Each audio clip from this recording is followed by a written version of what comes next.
Hello and welcome everyone to magnet brains. My name is Sanidhya और आज हम करने वाले हैं हमारी एक और टॉपिक के दूसरे पार्ट का एनसीईआरटी सॉल्यूशन। ये हमारे लिए काफी ज्यादा इंपॉर्टेंट है। मैंने आपको पहले वाली वीडियो में भी बताया था कि कितना ज्यादा एनसीईआरटी सॉल्यूशंस आपके लिए इंपॉर्टेंट होते हैं, इनकी प्रैक्टिस करना क्यों जरूरी है, और ऑलरेडी हम इसके 10 सेट ऑफ क्वेश्चंस कर चुके हैं। बचे कुछ क्वेश्चंस हम इस वीडियो में करने वाले हैं और इसके साथ साथ आपका चैप्टर भी कंप्लीट हो जाएंगे। ठीक है, तो बेटा ये काफी इंपॉर्टेंट है, इसके ऊपर ध्यान से देखिएगा। और ऐसे कई सारे और दूसरे चैप्टर्स को देखने के लिए भी आप मैग्नेट ब्रेन्स चैनल पर जाकर उन्हें देख सकते हैं। केजी 1 से लेकर 12 तक की सारी वीडियोस आपके लिए फ्री, एकदम निःशुल्क मैग्नेट ब्रेन्स के चैनल पे अवेलेबल है गाइस। तो आप जाकर बिल्कुल इसका फायदा उठा सकते हैं, फ्री है बेटा, ले लो, ज्यादा बेटर है। ठीक है, चलिए गाइस चलते हैं एनसीईआरटी सॉल्यूशंस पार्ट 2 में। ऑल्सो कोई डरने की बात नहीं है, अगर आप MP board, Bihar board, UP board, किसी भी ऐसे बोर्ड से हो और अगर आपको नोट्स चाहिए तो डिस्क्रिप्शन बॉक्स में भी लिंक है उसका, उधर से जाके भी आप नोट्स को अवेल कर सकते हैं। Let's not waste much time and let's go into the session. चलिएगा, आइएगा सबसे पहला question, what is sectorial composition of an economy? Is it necessary that the service sector should contribute maximum to GDP of an economy? क्या बोल रहे हैं? Sectoral composition जो है इकोनॉमी के अंदर होना चाहिए क्या? सेक्टोरियल कॉम्पोजिशन मतलब क्या अलग अलग सेक्टर्स बने रहने चाहिए क्या? क्या नेसेसरी है किसी सर्विस सेक्टर के लिए? वो should contribute maximum necessary that the service sector should contribute maximum to GDP of an economy। एक इकोनॉमी के जीडीपी में इसको मैक्सिमम कंट्रीब्यूट करना चाहिए। कमेंट करिए जरा, इस पे बताइए क्या ये चीज सही है, गलत है, क्या लगता है? चलिए बेटा देखते हैं जरा, what is sectoral composition of an economy. जरा बात करते हैं इसके ऊपर, क्या हम समझने वाले हैं। Sectoral composition of an economy is the proportionate contribution. Proportionate contribution, एक प्रोपोर्शनेट कॉन्ट्रीब्यूशन का मतलब होता है कुछ एक हिस्सा, है ना, ऑफ डिफरेंट सेक्टर्स, अलग अलग सेक्टर्स के, टू द जीडीपी, जीडीपी के अंदर। बेटा देखो ना, जीडीपी मतलब क्या? कितना total production, gross domestic product, मतलब कितना प्रोडक्शन हो रहा है पूरे देश के अंदर। पर क्या सिर्फ प्रोडक्शन एक ही सेक्टर से हो रहा है क्या? नहीं, अलग अलग सेक्टर्स से हमारे यहां पे प्रोडक्शन होता है, तो सबका अपना अपना एक इनपुट और एक कंट्रीब्यूशन होता है, उसकी बात कर रहे हैं। एक इकोनॉमी के अंदर ड्यूरिंग अ ईयर हम जीडीपी किसका निकाल रहे हैं बेटा? एक ईयर के अंदर का निकाल रहे हैं, एक ईयर के अंदर की बात कर रहे हैं। It gives the share of agriculture sector. वो क्या करता है बेटा? वो एक शेयर देता है एग्रीकल्चर सेक्टर का, industrial sector and service sector in GDP. Industrial sector हो, एग्रीकल्चर सेक्टर हो, सर्विस सेक्टर हो, ये सारे अलग अलग सेक्टर्स जो है कंट्रीब्यूट कर रहे हैं जीडीपी के अंदर। Yes, it is necessary that the later stage of development, जो लेटर स्टेज है डेवलपमेंट का, the service sector should contribute the maximum to the GDP. क्या बोला जा रहा है कि लेटर स्टेज जो है डेवलपमेंट का, उसमें ऐसा देखा जा रहा है नेसेसरी है, यस बहुत ज्यादा नेसेसरी कि सर्विस सेक्टर जो है मैक्सिमम जो है कंट्रीब्यूट करे जीडीपी के अंदर। क्यों? क्योंकि उसके बारे में जरा हम यहां पे बात करते हैं। There exist a phenomenon called structural transformation. क्या होता है बेटा? एक एग्जिस्ट करता है क्या? फेनोमेनन, एक फेनोमेना है जो स्ट्रक्चरल ट्रांसफॉर्मेशन नाम का एक फेनोमेना है जो कि एग्जिस्ट करता है, जो कि हमारे लिए बहुत वाइटल है। क्यों? which implies that the country develops gradually, the country's dependency on agriculture sector will shift from maximum to minimum, and at the same time the share of industrial and service sector in the total GDP will increase.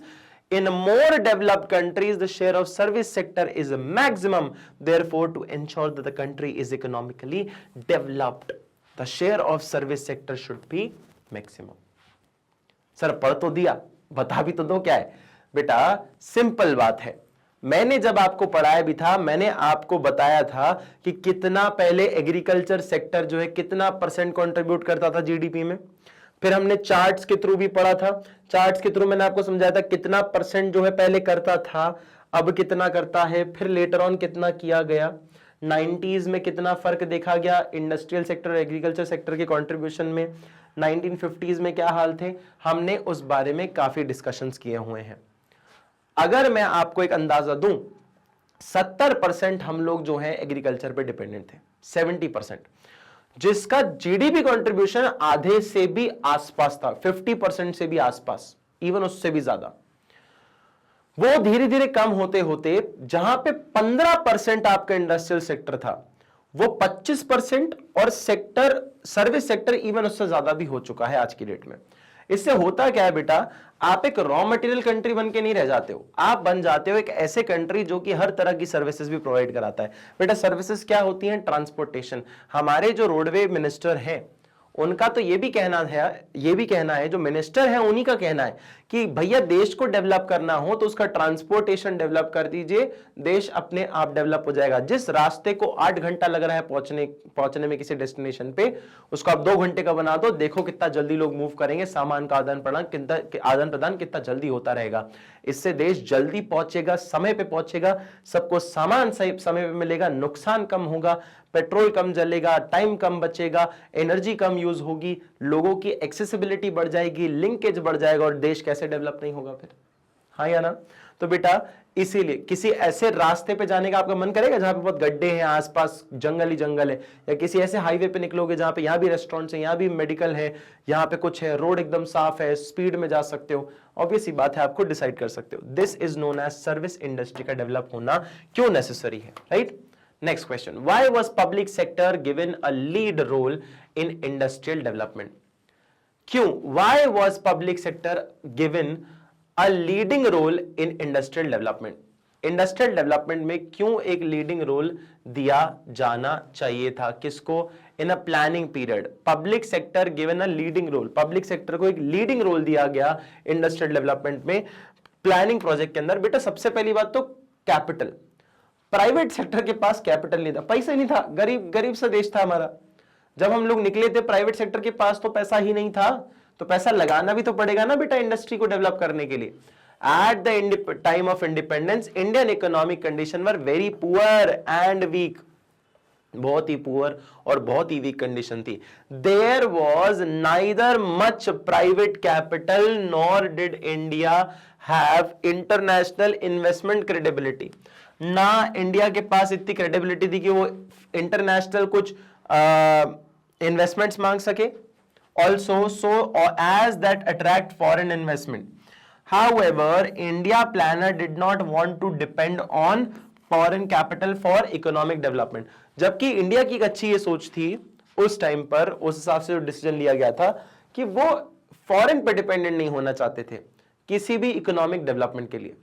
क्योंकि आज की date में अगर देखा जाए तो economic development के लिए बहुत सारे देश जो डेट लेते हैं, तो बहुत सारे देश जो है डेट के चक्कर में दबे हुए रहते हैं, किसी और देश से लोन पे पैसा उठा के एक डेट ट्रैप पॉलिसी में फंस जाते हैं, जो कि बहुत ही हार्मफुल कंडीशन है। In such a situation it was only logical, एक ऐसी सिचुएशन में सिर्फ ये लॉजिकल था that the public sector should take the initiative. क्या लॉजिकल है? It was only logical that the public sector take the initiative, should take the initiative. Public sector को initiative लेना चाहिए। Following are the reasons that explain the driving role of public sector in the industrial development. Following are the reasons, कुछ ऐसे reasons हैं that explain the driving role, वो एक driving role को explain कर रहे हैं of the public sector in the industrial development के अंदर। लैक ऑफ कैपिटल कम होना चाहिए। The private sector did not have the resources and capital needed to establish heavy and basic industries. लोगों के पास पैसा नहीं था ज्यादा कि वो बेसिक इंडस्ट्रीज को या फिर हेवी इंडस्ट्रीज को सेटअप कर सके। The government decided to initiate these industries under public sector.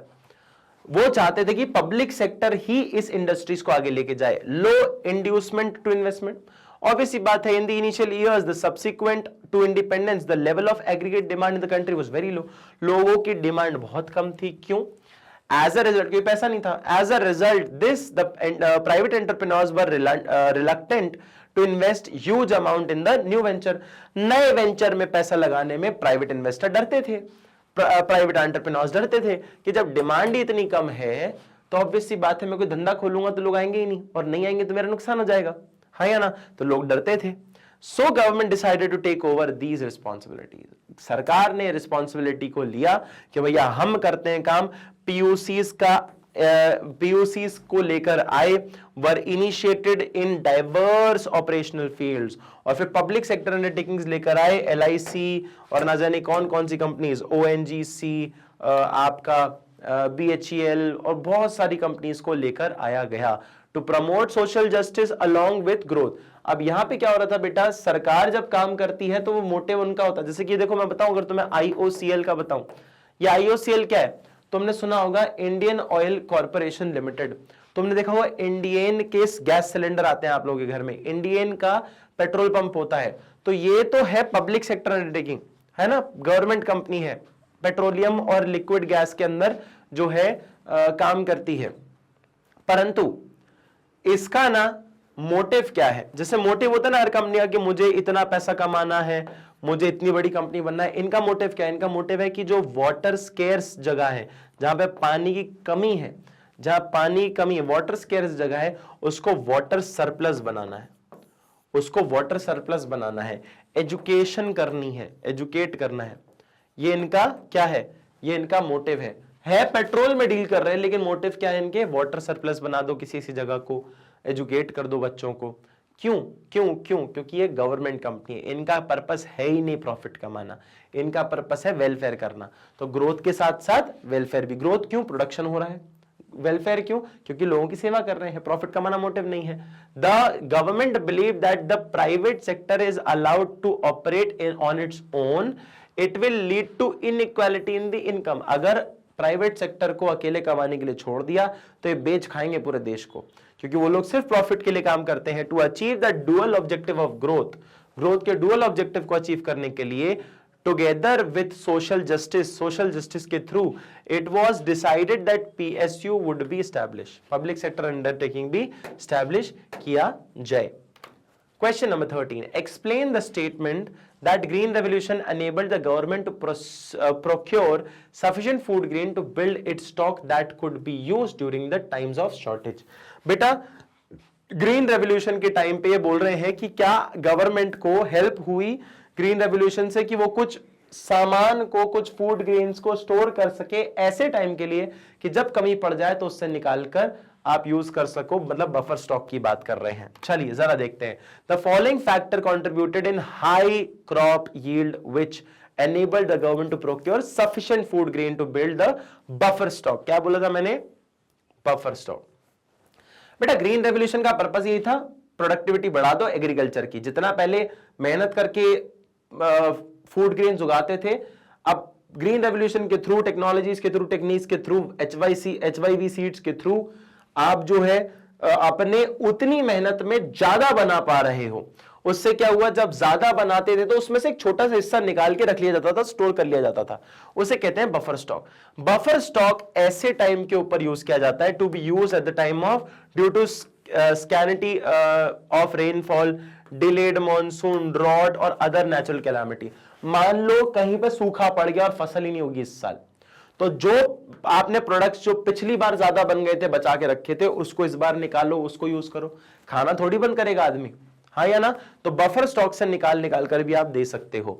The use of modern technology, extensive use of fertiliser, fertiliser को ज्यादा यूज करना, extensive use of fertiliser, pesticides, HYV seeds, which together resulted in green revolution, जिससे क्या हुआ बेटा, green revolution हुआ, led to an impressive rise in food grain production, जिससे क्या हुआ, बहुत ही इंप्रेसिव राइज हुआ फूड ग्रेन प्रोडक्शन में। The agriculture productivity and agriculture productivity के साथ साथ एवरेज यील्ड पर एकर ऑल्सो इंक्रीज्ड, एवरेज यील्ड पर एकर ऑल्सो इंक्रीज्ड, एवरेज यील्ड है पर एकर और इंक्रीज हुई, ठीक है।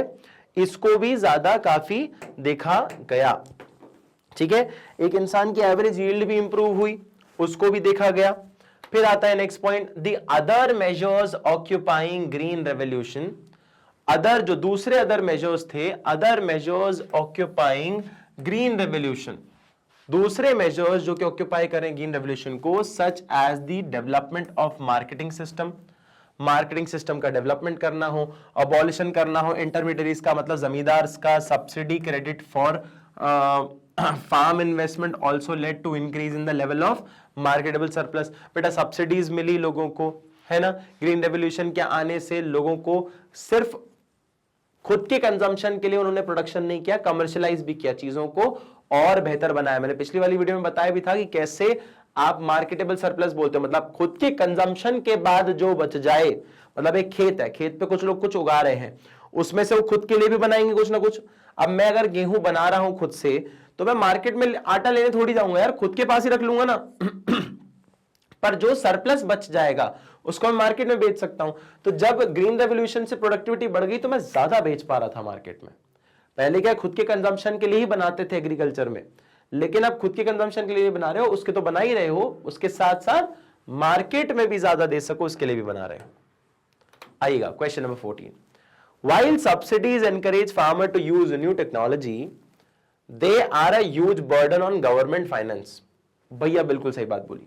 Discuss the usefulness of subsidies in the light of this fact। बेटा जितना ज्यादा फार्मर्स के लिए खुशी की बात है सब्सिडी, उनको हेल्प मिलता है, उतना बड़ा फाइनेंशियल बर्डन भी है सरकार के लिए, क्योंकि अपनी जेब से पैसा निकाल के देना पड़ रहा है ना उनको। वो बात अलग है कि वो भी हमसे वसूलते हैं, लेकिन गवर्नमेंट को फंक्शन करने के लिए फंड्स तो चाहिए ना भाई। Subsidy in agriculture means providing some important inputs to farmers at a concessional rate that is much lower rate than the market rate। मतलब मार्केट में मान लो तुम्हें पेस्टिसाइड्स फर्टिलाइजर्स मिल रहे हैं 100 रुपए के, तो सब्सिडी मिल गई तो तुम्हें 10-20 रुपए के मिल जाएंगे। जैसे चावल गेहूं लोगों को कितने मिलते हैं, 1-1, 2-2 रुपए मिलते हैं ना, राशन फूड जिसको कहते हैं, राशन की दुकान पे। ड्यूरिंग 1960s के अंदर, in order to ensure green revolution को एंश्योर करने के लिए HYV seeds, fertilisers and insecticides were provided. क्या हुआ बेटा, इन ऑर्डर टू एंश्योर, क्या इंश्योर करने के लिए, HYV seeds, fertiliser and insecticides were provide किए गए थे एट अ सब्सिडाइज्ड रेट, एक सब्सिडाइज्ड रेट पे प्रोवाइड करे गए थे टू दी फार्मर को, जिससे क्या हो, following arguments and given to prove that the usefulness of subsidies. कि अलग अलग उनके आर्ग्यूमेंट्स थे कि क्या सब्सिडीज हमारे लिए इंप्रूव करके देगी। क्या क्या आर्ग्यूमेंट है, it is necessary to give subsidy to the farmer, specially small farmer, provide an incentive for adoption of new HYV technology। Any new technology is considered being risky for farmers। Subsidies are therefore needed to encourage farmers to adopt the new technology initially। क्या होता था बेटा, कोई भी नई technology होती है ना, वो थोड़ी रिस्की सी लगती है। कोई नया मॉडल आ जाए कि पहले लोग ट्राई करके देख ले, अगर अच्छी होगी तो हम करेंगे, है ना। पर यार जो लोग पहले कर रहे होंगे उनको भी तो डर लगता होगा ना यार। तो प्रॉब्लम थी कि यार जब पैसा लगाने की बारी आए तो थोड़ा बहुत ही पैसा है, रिस्क लेंगे तो कहीं नुकसान हो गया, फिर क्या करेंगे, घर बच्चा कैसे पालेंगे। तो इसीलिए सरकार उसे सब्सिडाइज्ड रेट पे बेच रही है, या सब्सिडाइज्ड रेट पे आपको इशू कर रही है कि अगर मान लो नुकसान हो भी तो उसका बर्डन जो है आप पर कंप्लीटली ना आए, थोड़ा ही आए बस, बाकी सरकार बेयर करेगी, है ना। तो एक ट्रस्ट बनाने के लिए initially, farming in India is still a risky business, अभी भी एक रिस्की बिजनेस है। Subsidies provide protection against the risk of climatic condition.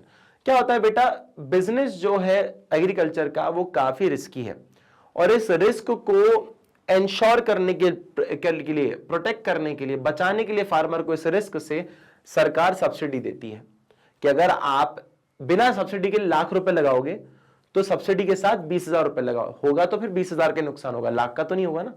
तो ऐसा भी एक तरह से देखा जाता है। क्लाइमेटिक कंडीशंस वगैरह बहुत सारे रीजन है। Most farmers are very poor, बहुत सारे फार्मर्स बहुत पुअर हैं, and they will not be able to afford the required input without subsidies. बहुत सारे फार्मर्स जो हैं पुअर हैं और they will not be able to afford, वो बिल्कुल भी अफोर्ड नहीं कर पाएंगे द रिक्वायर्ड इनपुट कितना इनपुट रिक्वायर है विदाउट सब्सिडी के। Subsidies bring about equity, subsidy क्या करता है, इक्विटी को ब्रिंग अबाउट करता है बिटवीन रिच और पुअर फार्मर, रिच फार्मर और पुअर फार्मर्स के बीच में, by enabling the poor farmers to use modern technology and input.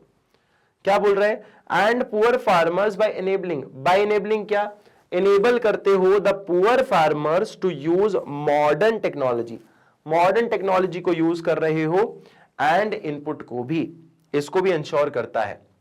However, some economists believe that subsidies should be phased out once their purpose has been served. क्या बोल रहे हो, however, some economists, कुछ economists believe that the subsidy should be phased out, subsidy phased out होनी चाहिए once their purpose has been served, जब तक उनका पर्पस जो है सर्व किया जा सके, and the technology is now widely adopted, जो टेक्नोलॉजी है ना वो वाइडली अडॉप्ट होनी चाहिए due to its profitability, profitability उसकी अच्छी है। They argue that there is no case for continuing with the subsidy as it is does not benefit the target group and it is huge burden on the government's finance. अब क्या होता है बेटा, कुछ economist ये बोलते हैं कि सब्सिडी जो है ना वो इतना भी कोई फायदा नहीं पहुंचा रही है, किसान तो फिर भी गरीब ही है, आप सब्सिडी दे रहे हो फिर भी इंसान गरीब ही हो रहा है। तो एक तो सरकार के ऊपर फाइनेंशियल बर्डन बढ़ता जा रहा है, सरकार के पास सिर्फ एग्रीकल्चर को प्रमोट करने के लिए थोड़ी पैसा है यार, उसको तो भैया रोडें भी बनानी है, इंफ्रास्ट्रक्चर डेवलप करना है, गरीबों को खाना भी बांटना है, उसके 50 काम है, लॉ एंड ऑर्डर मेंटेन करने के लिए उसको पैसा चाहिए, उसको इतने सारे गवर्नमेंट एम्प्लॉइज काम कर रहे हैं, इतनी सारी कंपनीज इंडस्ट्रीज चल रही है, खर्चा बिजली पानी सब कुछ तो करना है यार, तो उस खर्चे को चलाने के लिए भी तो पैसा चाहिए ना, और वो पैसे में से अगर आप सब्सिडी दे रहे हो इन लोगों को तो वो एक फाइनेंशियल बर्डन हो रहा है हमारी तरफ से, मतलब सरकार की तरफ से, ऐसा कुछ इकोनॉमिस्ट का कहना था।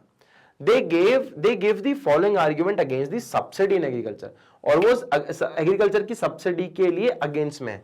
Subsidies are benefiting fertiliser industry, subsidy जो है फर्टिलाइजर इंडस्ट्री को बेनिफिट कर रही है कि सरकार जो है उनसे अच्छे दामों पे खरीदती है और सस्ते में बेचती है, more than the farmer, farmer से ज्यादा बेनिफिट हो रहा है फर्टिलाइजर इंडस्ट्री को, क्योंकि वही चीज तो सस्ते में बेच रहे हैं।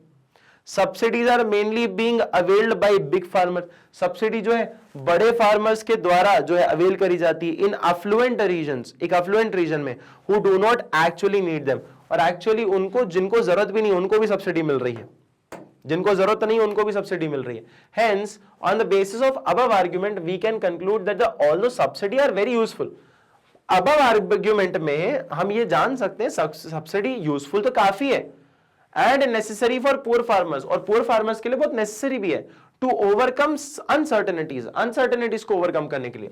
Associated with farming it may lead to wastage of resources, और फार्मिंग के सेगमेंट से देखें तो हो सकता है कि ये लीड कर सके वेस्टेज को, कि भैया वेस्टेज ज्यादा हो रहा है, जब चीज सस्ते में आती है ना, जब मुझे 1 रुपए का चावल मिलेगा ना तो मेरी को उसकी कदर नहीं होगी, जब वही चीज मेरे को 100 रुपए की मिलेगी ना तो एक एक दाना उठा के खा जाऊंगा, मतलब ऑलमोस्ट यही होता है हर जगह पे, यस और no. Thus, it can put an excessive burden on the sources government's finance, कि फिर इस वजह से क्या होता है, गवर्नमेंट के फाइनेंस के फाइनेंशियल बर्डन आता है गवर्नमेंट के ऊपर। Question number 15, why despite the implementation of green revolution 65% of India's population continued to be encouraged in the agriculture sector till 1990?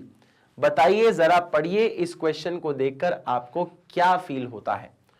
Why despite the implementation of green revolution, green revolution के implementation के बावजूद भी 65% of India's population continued to be engaged in agriculture sector till 1990, मतलब इतना ज्यादा agriculture होने के बावजूद भी, इतने लोग एग्रीकल्चर में रहने के बावजूद भी 1990 तक 65% लोग क्यों एग्रीकल्चर कर रहे थे?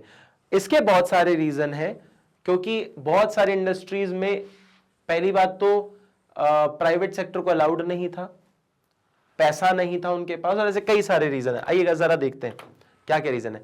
With the evident advent of green revolution, Indian agriculture production increase substantially that enabled India to attain the status of self-sufficient in the food grain. पहली बात तो ग्रीन रेवोल्यूशन के आने की वजह से इतना प्रोडक्शन हो गया कि हमें बाहर से कोई खाना मंगाने की जरूरत पड़ी नहीं, तो हम लोग सेल्फ सफिशिएंट होने का स्टेटस एंजॉय कर रहे थे। However India failed to achieve structural transformation.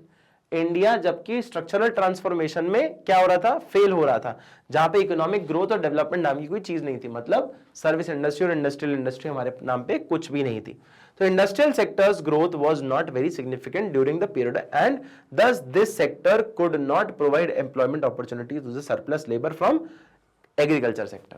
क्या बोल रहा है, सिंपल बात बोली, इंडस्ट्रियल सेक्टर जो है हमारा, उसने किसी भी तरह का ग्रोथ नहीं दिखाया, क्योंकि उस पीरियड के अंदर भैया हम सब लोग एग्रीकल्चर कर रहे हैं, एग्रीकल्चर में बहुत प्रोडक्शन हो रहा है, इंडस्ट्रियल सेक्टर में पैसा नहीं था, तो लोग जो है एम्प्लॉयमेंट अपॉर्चुनिटी नहीं दे पा रहे थे, डिमांड नहीं थी, तो लोग इंडस्ट्री में आने से डरते थे।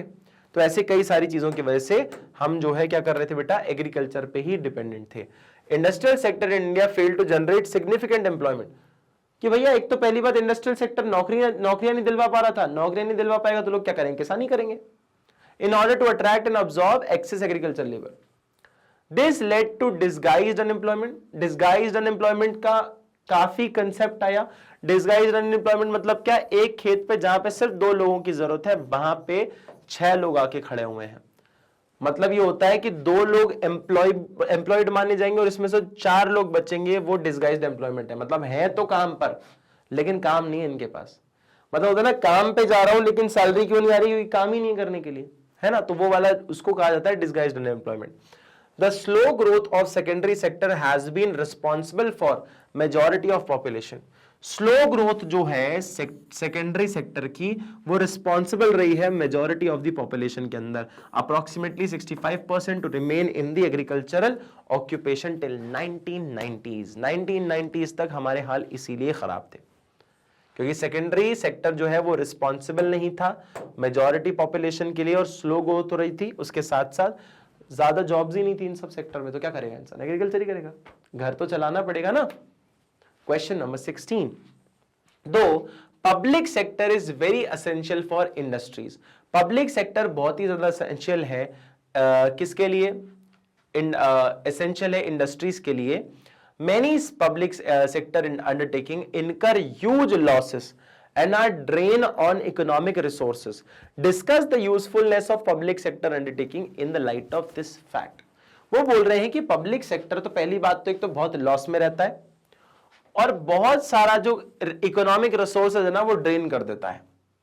तो बताइए कि इसका यूजफुलनेस क्या है, क्या जो है इस फैक्ट का क्या कहना है कि पब्लिक सेक्टर क्या लॉस में है और क्या वो रिसोर्सेज को बर्बाद कर रहा है। आपने देखा होगा ना, बहुत सारी सरकारी कंपनियां लॉस में है, बंद हो जाती हैं, प्राइवेटाइज हो जाती हैं, तो उसका क्या मतलब है, क्या कहना चाहते हो आप। चलिए तो जरा देखते हैं, डिस्कस करते हैं कि क्या कहना चाहते हैं इस बारे में। सबसे पहले आता है, the inefficiency and low productivity of public sector may lead to wastage of scarce resources and result in huge losses, forming a constraint on economic resource of the country, but they are still useful. क्या होता है, वो बोल रहे हैं कि भैया पहली बात तो इनएफिशिएंसी की एफिशिएंसी नहीं है, वेस्टेज ज्यादा करते हैं, लो प्रोडक्टिविटी, इतना प्रोडक्टिविटी है नहीं पब्लिक सेक्टर की, जिस वजह से क्या हो सकता है, वेस्टेज हो सकता है ऐसी रिसोर्सेज का जो कि काफी लिमिटेड है। लेकिन इससे यूज रिसोर्सेज तो यूज तो लॉस होता ही होता है, लेकिन इसके बावजूद भी ये यूजफुल रहती हैं, उसके बावजूद भी ये यूजफुल रहती हैं। मतलब भले ही नुकसान हो रहा है लेकिन फिर भी यूजफुल है। जैसे कि रेलवेज हमारा लॉस में है लेकिन स्टिल यूजफुल तो है ना, ऐसा तो नहीं है आज ट्रेनें बंद कर दोगे तो क्या हो जाएगा इस देश का, देश की भैया इकोनॉमी कैसे हो जाएगी। तो ये क्या कहना चाह रहे हैं, ये कहना चाह रहे हैं भले ही लॉस में हो कोई पब्लिक सेक्टर अंडरटेकिंग, पर वो फिर भी यूजफुल है, जैसे कि Indian railways, right. Public sector has been playing a very significant role in the economic development of the India in following ways. बेटा रेलवे बहुत ज्यादा कंट्रीब्यूट करता है इकोनॉमिक डेवलपमेंट में। Creation of strong industrial base, industrial base जो काफी strong है आपका, उसका क्रिएट करना। Public sector undertaking have contributed significantly towards the development of heavy and basic industries. Heavy industry की बात करो या बेसिक इंडस्ट्री की बात करो, बहुत काम किया गया है इनके द्वारा। डेवलपमेंट ऑफ इंफ्रास्ट्रक्चर, इंफ्रास्ट्रक्चर का डेवलपमेंट करिए। PSUs have helped in development of infrastructure of the country. PSU ने काफी हेल्प किया है किसके ऊपर, development of infrastructure in the country, country के इंफ्रास्ट्रक्चर के अंदर। A developed infrastructure boost the progress of private sector in the country, country के अंदर प्राइवेट सेक्टर जो है उसको बूस्ट करने के लिए काफी काम किया गया है। मोबिलाइजेशन ऑफ सेविंग्स, सेविंग्स को मोबिलाइज किया गया है। गवर्नमेंट ने क्या किया, लोग क्या पैसा बचाने लग जाते हैं जब थोड़ा सा उनको लगता है कि खर्चे ज्यादा हो रहे हैं और इनकम इतनी हो नहीं रही है। जब आप बूस्ट करने की बात करो तो पीएसयू ने क्या बोला, पीएसयू ने ओवरटेक किया, इंडस्ट्रीज को सेट किया, डिमांड क्रिएट करी और लोगों से पैसा निकलवाया। वो government companies formed under PSU mobilise the savings of individuals through offering of shares, shares invest करेंगे लोग, and use these savings for the development of the country. बेटा शेयर्स क्या है, शेयर्स मतलब मेरी हिस्सेदारी है। मैं जब किसी स्टॉक मार्केट में इन्वेस्ट करता हूं तो मैं उसमें अपनी हिस्सेदारी ले लेता हूं। वो पैसा जाता है कंपनी के पास जिसको वो यूज करती है प्रॉफिट जनरेट करने के लिए। प्रॉफिट जनरेट करती है, कंपनी के शेयर की वैल्यू बढ़ती है, तो मैं उस प्रॉफिट को निकालता हूं अपने शेयर्स को बेच के। यही तो शेयर मार्केट है, ये तो शेयर मार्केट है। तो मतलब क्या कर रहा हूं, मैं सेविंग्स को यूज कर रहा हूं इंडिविजुअल्स की अपने प्रॉफिट को जनरेट करने के लिए, जिससे मैं इकोनॉमी की ग्रोथ कर सकूं। हाँ या ना, बराबर, ये इसने बात बोली। मैं बहुत डेप्थ में जाके आपको हर एक चीज समझा रहा हूं बेटा। Help to earn foreign exchange, foreign exchange जैसी चीजों को अर्न करने की बात करते हैं। Many PSU produce goods which can be exported, बहुत सारे ऐसे गुड्स हैं जो कि बाहर बेचे जा सकते हैं।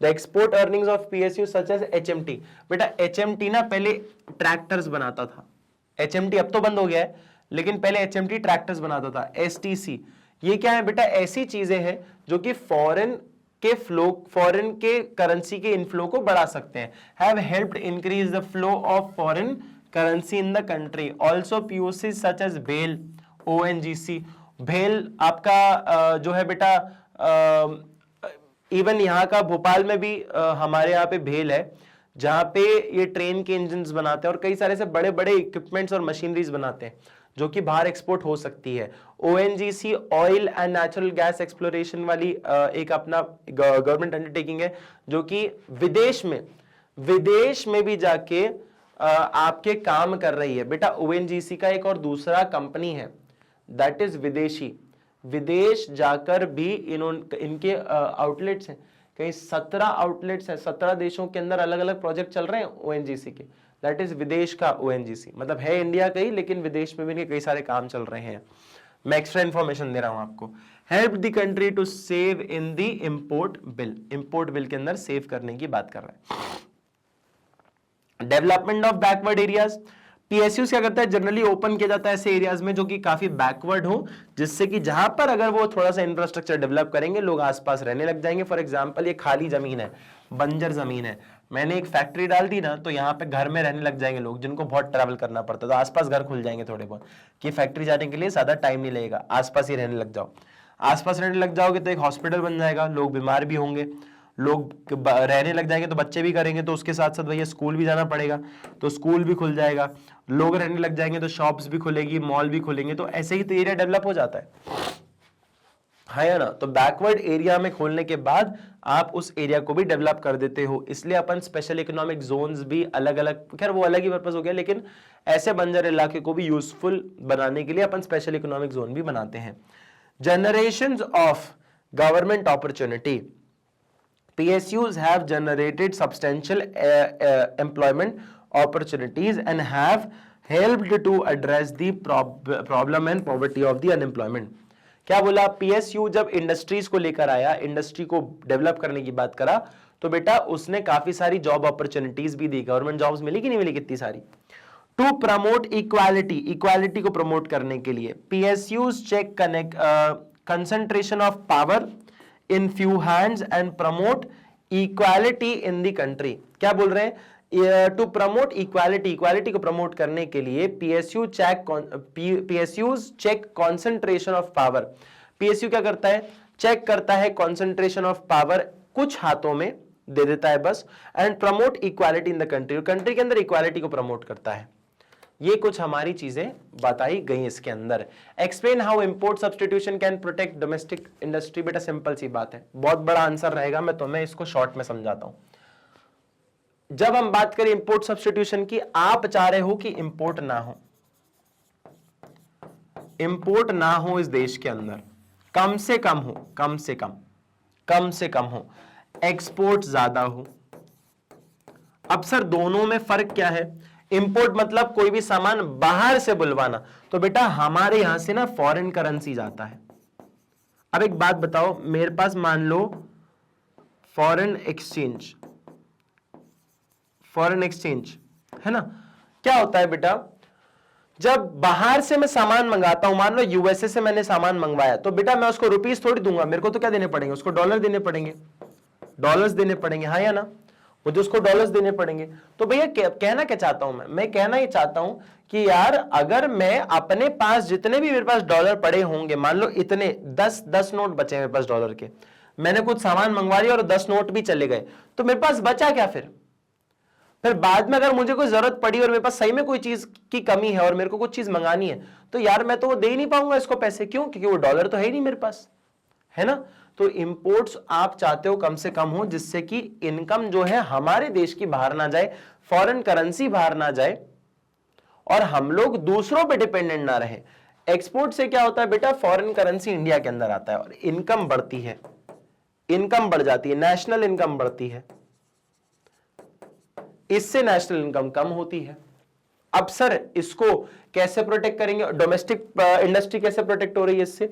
बेटा क्या होगा, अगर मान लो मैं बाहर से सामान मंगाने लग जाऊं और कोई सेम सामान इंडिया के अंदर बनाकर बेच रहा है, पर मुझे उस बाहर वाले प्रोडक्ट की क्वालिटी अच्छी लगती है, मान लो JBL का स्पीकर मेरे को बहुत पसंद है, बोट का स्पीकर मुझे इतना पसंद नहीं है, ठीक है, मान लो एग्जाम्पल है बेटा, किसी कोई ब्रांड की बुराई नहीं कर रहा हूं मैं, है ना, किसी ब्रांड की बुराई नहीं कर रहा हूं, किसी एक को तो ऊपर नीचे करना पड़ेगा वरना एग्जाम्पल कंप्लीट नहीं हो पाएगा, है ना।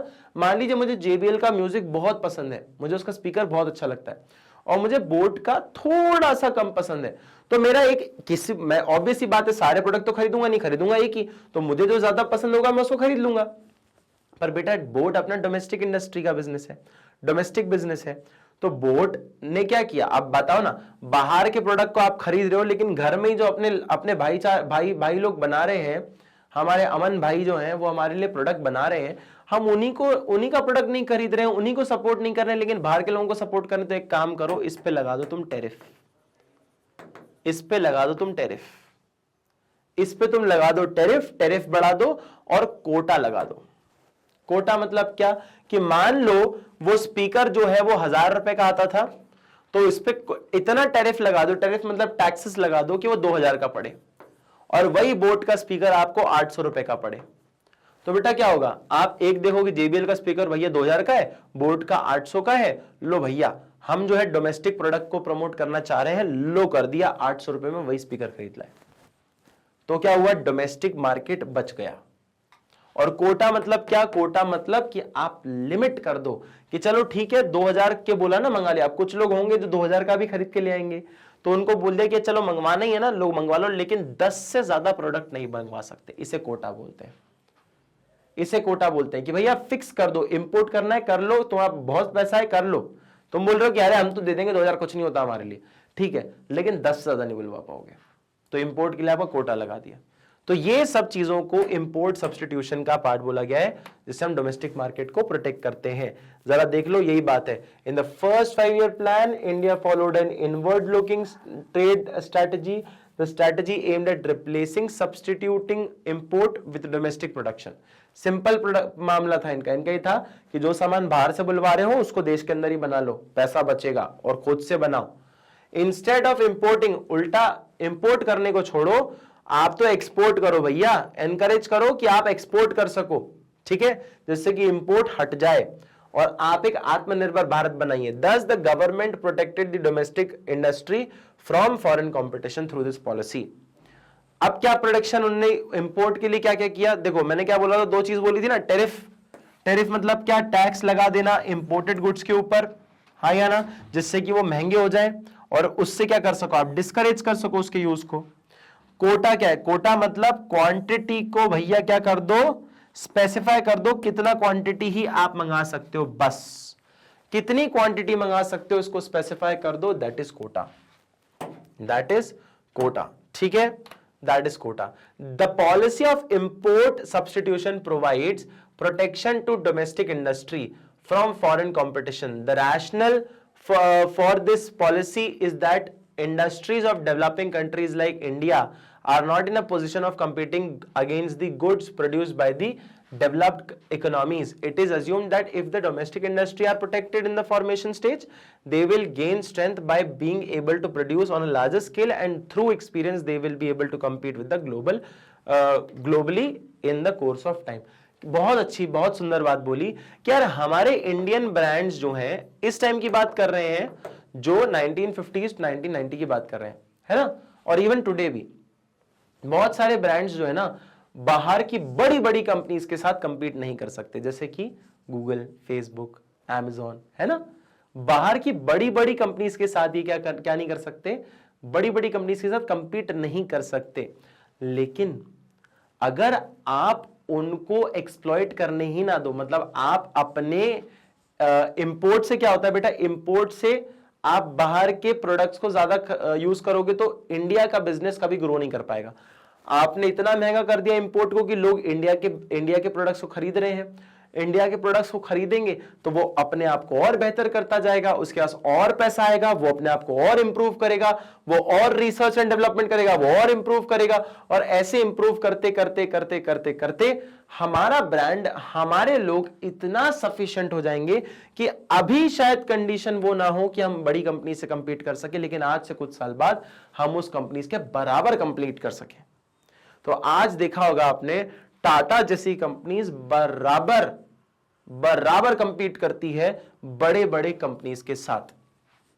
टाटा मोटर्स जैसी गाड़ियां आपको बहुत सारे देशों में मिल जाएंगी। टीसीएस, टाटा कंसल्टेंसी सर्विसेज, बड़े बड़े देशों के अंदर मिल जाएगा। टाटा की टी कॉफी बिजनेस पूरे वर्ल्ड में टाटा से बड़ा कोई नहीं है, टाटा से बड़ा कोई है ही नहीं पूरे वर्ल्ड में। चाय और कॉफी के अंदर अगर बात कर रहे हो तो इतना बड़ा कोई बिजनेस है ही नहीं। तो ये कैसे हुआ, ये इंडिया के सपोर्ट से हुआ, ठीक है, और वो हमारी इकोनॉमी को आगे बूस्ट भी करेंगे। Why and how was private sector regulated under the IPR 1956? जरा देखिएगा, under the IPR 1956 private sector was kept under state control through a system of license। 1950s के अंदर प्राइवेट सेक्टर जो है वो किसी स्टेट कंट्रोल के अंदर रखा गया कि बिना लाइसेंस के आप काम नहीं कर सकते। No new industry was allowed unless license was obtained. कोई भी नई इंडस्ट्री नहीं खोल सकता अगर आपने सरकार से लाइसेंस नहीं लिया हुआ है। अगर आपको कोई भी इंडस्ट्री चलानी है, उसको एक्सपैंड करना है, बड़ा करना है, आपको लाइसेंस चाहिए। If you want to expand, if you want to diversify, आपको लाइसेंस लेना पड़ेगा। The objective behind regulation the private sector through license was to promote equitable development. इसका पर्पस क्या था, किया क्यों? क्योंकि हम चाह रहे थे कि भैया रिच आदमी रिच ना हो जाए, रिचर ना हो जाए, और पुअर आदमी बहुत पुअर ना हो जाए। इसलिए हम इस गैप को फिल इन करने के लिए हमने बोला कि आप लाइसेंस की जरूरत है, डिस्करेज किया हमने थोड़ा इसको, कि सब लोग इक्वली, क्योंकि सरकार जब इंडस्ट्री लेके आएगी, वो जब काम करेगी तो सबके वेलफेयर के लिए काम करेगी। It was easier to obtain license if the industry unit was to be established in backward area। अगर backward area में अगर आपको इंडस्ट्री खोलनी तो खोलना आसान है। As these units were given concessions, इससे क्या होता था, कंसेशन मिलता था, आपको टैक्स कम देना पड़ता था। Such as tax benefits, electricity benefits, की इलेक्ट्रिसिटी आपको काफी कम देनी पड़ेगी, टैक्स आपको काफी कम देना पड़ेगा, ऐसे प्रमोट करते थे तो लोग जाके वहां पे प्रमोट भी हो जाते थे। चलिएगा, एक लास्ट क्वेश्चन और है, हमें मैच द फॉलोइंग खेलना है यहाँ पे। प्राइम मिनिस्टर, अच्छा प्राइम मिनिस्टर से मुझे एक ही चीज याद आती है कि वो चेयरपर्सन थे किसके, चेयरपर्सन थे किसके, प्लानिंग कमीशन के। प्लानिंग कमीशन के चेयरपर्सन थे वो, ठीक है, प्लानिंग कमीशन के चेयरपर्सन थे, मुझे यही याद आता है। Chairperson of planning commission was prime minister, that was also Jawaharlal Nehru साहब। जवाहरलाल नेहरू जो थे हमारे प्लानिंग कमीशन के फर्स्ट चेयरपर्सन थे और वही प्रधानमंत्री थे। तो A1 is equals to C, मतलब A जो है वो 1 है, A जो है वो 1 है। जीडीपी, जीडीपी मतलब क्या है, जीडीपी मतलब क्या, एक quantity of goods that can be imported, no. Seeds that give large portion of output, no. The money value of final good which is produced in the economy, बिल्कुल सही, कि money value जो है आपके final good and service की, final good and service की जो एक मनी वैल्यू है जो प्रोड्यूस करी जा रही है एक इकोनॉमी में एक साल के अंदर, उसे हम कह रहे हैं जीडीपी, उसे हम कह रहे हैं जीडीपी। ठीक है, उसे हम जीडीपी कहते हैं। Quantity of goods that can B important, एक ऐसी क्वांटिटी जो कि इंपोर्ट करी जा सकती है उसे हम कहते हैं कोटा, कि भैया एक इंपोर्ट करने की भी क्वांटिटी फिक्स कर दो, उसे हम कोटा कहते हैं। तो मतलब बी का हो गया अपना, बी का हो गया 4 और सी का हो गया अपना 2। ठीक है, फिर बोला है HYV सीड्स, HYV सीड्स का मुझे यहां पे दिख ही रहा है, seeds that give large portion of output. लो, ऐसे सीड्स जो कि प्रोडक्शन को बढ़ा देते हैं। ठीक है, तो भैया ये कर लो, ये कर लो, है ना। सी का ये हो गया, तो डी का क्या होगा भैया, डी का आप, अच्छा डी का भी कुछ नहीं किया अपन ने, ई का अपन ने कर दिया है, ई का कर दिया है अपन ने क्या 1, ई का कर दिया है 1, डी का अपन ने क्या नहीं किया, लैंड रिफॉर्म्स की बात कर रहे हैं। लैंड रिफॉर्म्स की अगर बात करें, improvement in the field of agriculture to increase the productivity, बिल्कुल सही, बिल्कुल सही, कोई दोहराई नहीं है। लैंड रिफॉर्म का मतलब क्या है, इसीलिए करना था जिससे कि आप क्या कर सको, प्रोडक्टिविटी बढ़ा सको, प्रोडक्टिविटी बढ़ा सको, है ना। और सब्सिडी का मतलब क्या है, मॉनेटरी असिस्टेंस, बिल्कुल सही बात करी गई है। असिस्टेंस मतलब हेल्प करी गई है, given by the government for production of actual activity, कि भैया आप ढंग से काम कर सको, इसलिए आपको क्या किया गया है, आपको सब्सिडी दी गई है, जिससे कि आपको एक फाइनेंशियल असिस्टेंस मिल जाए। तो 6 वुड बी 6, है ना। ये लो, चलो जी जरा देखते हैं भैया क्या इसकी हेरा फेरी। रुक जाओ, तुम पहले वो ले लो, स्क्रीनशॉट ले लो इसका, फिर चेक करते हैं अपना आंसर सही है कि नहीं, है ना। लो भैया स्क्रीनशॉट ले लो इसका, तुम लोग ले लिया। चलो जी आइएगा, मैं इसको क्लीन आउट करता हूं, let's see if we are correct, क्या हम सही हैं कि नहीं। चलो देख लेते हैं इसको। आंसर क्या है, ओ हो छुप गया यार ये तो। चलो ए, अरे ए का मैंने 1 क्यों कर दिया, गलती से मैंने 1 कर दिया क्या। हाँ देखो ना, प्राइम मिनिस्टर को मैंने चेयरपर्सन से जोड़ा था, ये देखो प्राइम मिनिस्टर को मैंने चेयरपर्सन से जोड़ा था, पता नहीं मैंने 1 क्यों कर दिया, इसको 3 करना चाहिए, पता नहीं लिखने में गलती हो गई होगी बेटा। आपको तो मालूम है मैंने सही आंसर ही सेलेक्ट किया था, 1 को 3 से किया था, तो ए को 3 से कर दिया, है ना। हाँ ऑब्वियसली 1 तो अपन दे चुके हैं, तो इधर तो होगा नहीं। ठीक है, हाँ तो क्या किया अपन ने, ए को 3 से किया, बी को 4 से किया, सी को 2 से किया, डी को 5 से किया, ई को 1 से किया, देखो इसके ऊपर ओवरलैप कर रहा है, एफ को 6 से किया, बिल्कुल सही है, एक एक चीज सही है। वो तो गलती से मैंने 1 लिख दिया था जबकि है वो 3, बिल्कुल सही है, एब्सोल्युटली करेक्ट, कोई भी दिक्कत नहीं है। ये देखो ना, ये E1 है और C6 है, E1 है C6 है, सॉरी E1 है F6 है ना, मैंने भी वही लिखा था, E1 है F6 है, वो भी मैंने वही किया था, है ना। यहां देखो A3 B4 C2 D5, मैंने E1 लिखा था और F6 लिखा था, बिल्कुल सही है, एब्सोल्युटली करेक्ट। चलो जी, तो ऐसे हमारा ये चैप्टर भी आज कंप्लीट होता है गाइस।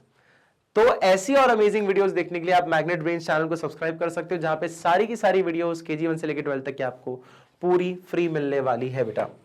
तो आप जाकर CBSE English medium, spoken English, CUET, NTSC olympiad, CBSE Hindi medium जो है, हिंदी मीडियम भी अपना जो है बेटा काफी इसके लिए भी अलग चैनल बनाया गया है, तो इसको भी जाके आप जो है रेफर कर सकते हो, उधर भी जाके उसको सब्सक्राइब कर सकते हो। फिर आप UP board, Bihar board, MP board, ये सारे के सारे बोर्ड्स के अंदर जाकर भी आप वीडियोस देख सकते हो।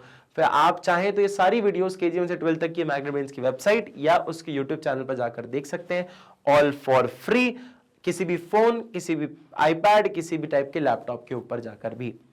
ई नोट्स और ई बुक्स भी अवेलेबल है बेटा, 95+% लाना हो या 100 में से 100 लाना हो, क्योंकि हमारे द्वारा ये बनाया जाता है। ये ई नोट्स और ई बुक्स हमारे द्वारा बनाई गई है, हमारे गलती करने के चांसेस ना के बराबर होते हैं, और ना के बराबर होने के अनुसार हम जो है इन चीजों को बेसिकली जब आप जो आंसर पढ़ के जाते हो वैसा ही लिखते हो, इससे आपके मार्जिन ऑफ एरर जो होता है वो कम से कम हो जाता है।